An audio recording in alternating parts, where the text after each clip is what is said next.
5 games, 1 developer. I'm going to be giving feedback to 5 games submitted to me by the wonderful people on my Discord. Each of these games were only made in 2 days for the GMTK Game Jam. Are they any good? Bitch! Not really. Addy. First game is Hibachi Panic.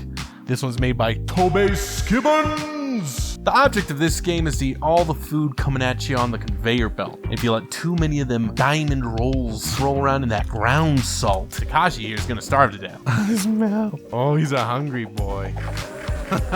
First off, I gotta say, love the art style. It's bright, it's colorful, and I like how it doesn't take itself too seriously. Is that a banana? I didn't know it was one of those types of games. Now, you probably can't tell by watching this, the control scheme is fucking terrible.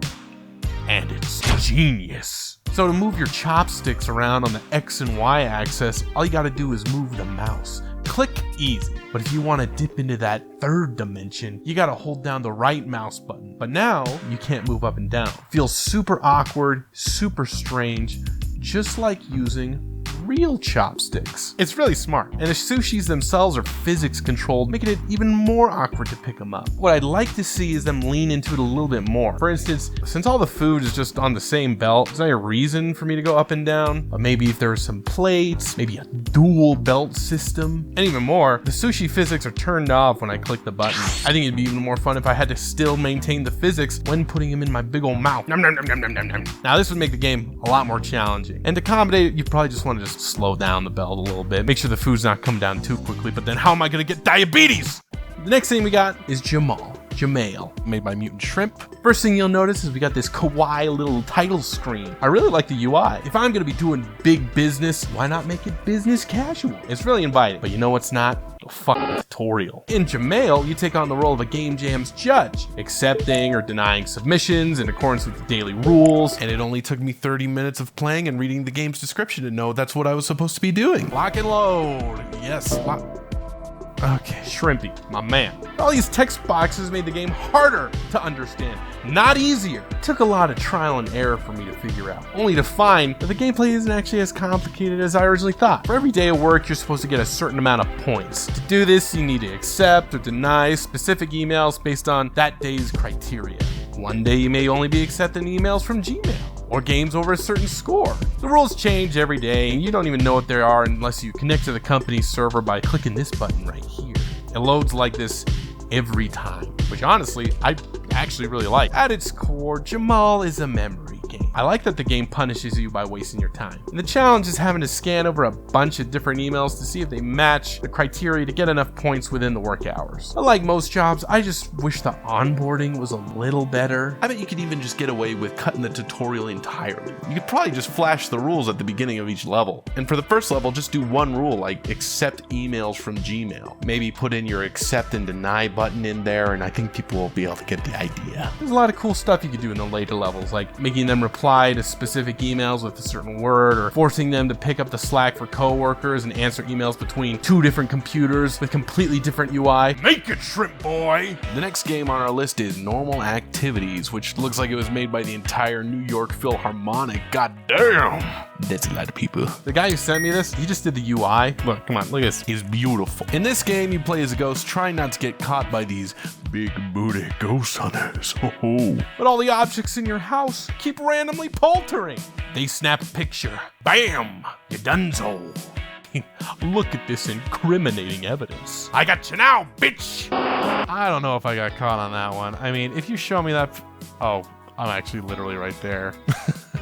Presentation is nice. I don't think anyone's gonna argue it. I mean, you got fucking 24 people making this game in 2 days. It's insane. But with 24 people, actually a little disappointed by the game's actual design. Objects around the mansion will just randomly polter up, and you gotta get there and deactivate them without bumping into anything else along the way before the thick boys get there first. Ghost controls, they're pretty tight. No problem there. I just wish I had a little bit more choice with how I could get from point A to point B. Maybe something like a boost that made me faster but harder to control. And hell, link that to a stamina bar, which can also be used to burst depolter things. And if the stamina is recharged by little ghouls around the stage, then you've got a choice between where you want to go, how you want to get there, and at what cost. But regardless, solid game. 10 out of 10.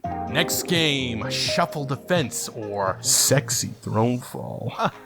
This game was also made by like a whole football team of people. Where do you find these people? Jesus Christ. I really like the art. It's really peaceful, maybe even a little hypnotic. Defense Fall, the Throne, Sexy, is a simple tower defense game where the towers are shuffled around between rounds. It's an interesting idea. I don't think it really works very well. In a genre that's all about strategic placement of turrets, shuffling them around randomly destroys any strategy the player can have. But what I can tell is you got attitude. No respect for convention. And I respect that. The idea of moving towers is actually super interesting. And maybe I'm not 100% familiar with the genre, but I haven't seen a ton of tower defense games where the levels actually move around. I mean, what if you have a day and night system where towers move from point A to point B? I don't know. I'm just spitballing here. I like the horny demon. Next game!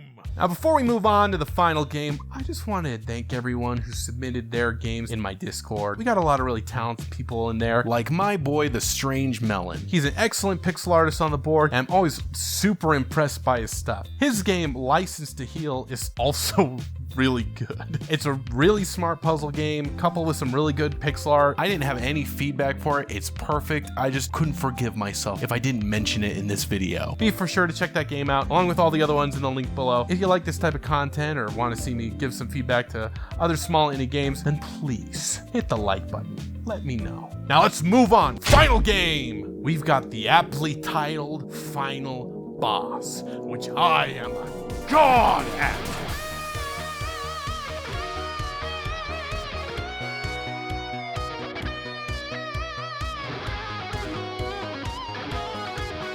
Maybe have the guys come at you from a different angle.